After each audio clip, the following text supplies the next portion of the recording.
Halo guys, welcome back to WSH, Wofamen Sambeng Horror. Oke, di video kali ini, film yang akan saya review judulnya adalah Ivana. Oke, langsung saja, tanpa berlama-lama, mari kita review filmnya. Ya, Ivana ini menceritakan tentang seorang wanita bernama Ambar.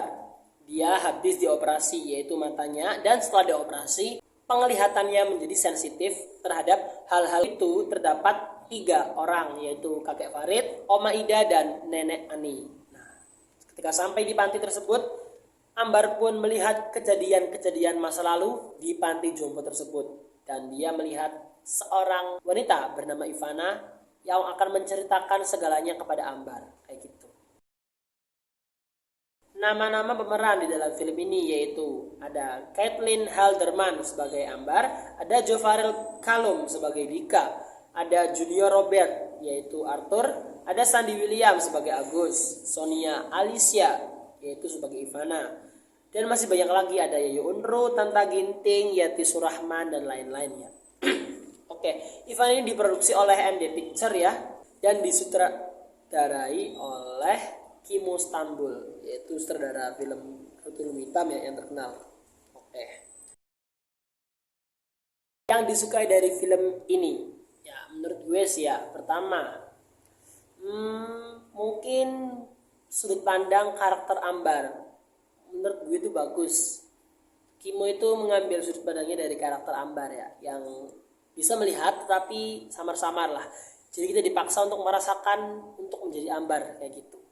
Terus ada lagi yang disukai mungkin ya, kalau Kimo ya ciri khasnya itu adegan darah-darahannya tuh keren, gore-nya tuh dapet lah, walaupun agak kurang, cuman menurut gue sih itu udah pas banget, udah gokil, keren. Ada lagi mungkin apa ya, film ini tuh jadi kayak gabungan antara film Ratu Ilmu Hitam sama Sebelum Iblis Menjemput mungkin ya. Ceritanya kayak di panti kayak gitu, terus kabur, diteror, kayak gitu sih mungkin yang disukai dari film ini ya. Ada juga yang disukai itu dari film ini tuh, yaitu pas si Ambar ngelihat masa lalu di panti itu kan latarnya kayak cerah itu tuh, lampunya kan terang. Nah, terus transisi ke terang ke gelap lagi tuh keren. Dari terang maksudnya ke masa lalu, terus gelap lagi ke masa sekarang, itu keren sih. Atau kebalikannya ya, itu menurut gue bagus, keren. Transisi itu tuh keren, bagus itu sih balik. Lanjut, hal yang kurang disukai dari film Ivana ini ya, yang kurang disukai ya gue nih, pertama, pas adegan Ambar melihat masa lalu Ivana, itu tuh yang suara dari intercom yang mati lampu tuh kayak dipaksakan tuh menurut gue sih.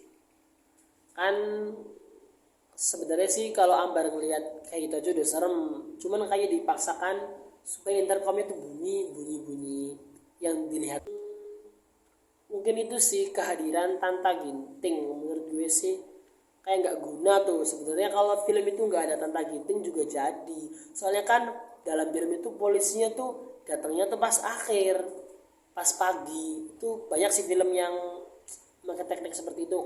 Kalau ada apa-apa, alamnya tersiksa, terus polisinya atau penyelamatnya datangnya pagi tuh, dalam sebuah film tuh banyak banget. Nah, itu juga kekurangannya mungkin. Harusnya kan kalau udah ada Tanta Ginting nih kan, polisi katanya tuh kan dia tuh udah nelpon, namanya Yudi Tanta Ginting tuh ya, kan dia tuh udah nelpon, kan nggak ada datang.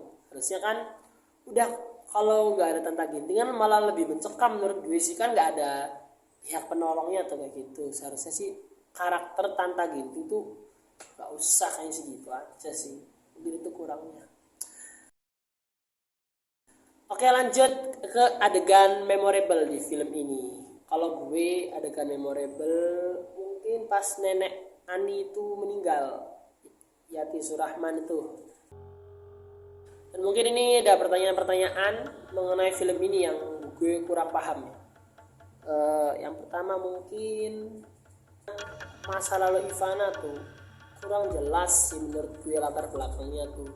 Jadi kenapa Ivana disiksa, Ivana dibantai kayak gitu tuh, kurang jelas sih menurut gue itu. Paling kenapa gitu Ivana tuh bisa disiksa kayak gitu, pertanyaannya mungkin itu. Terus selanjutnya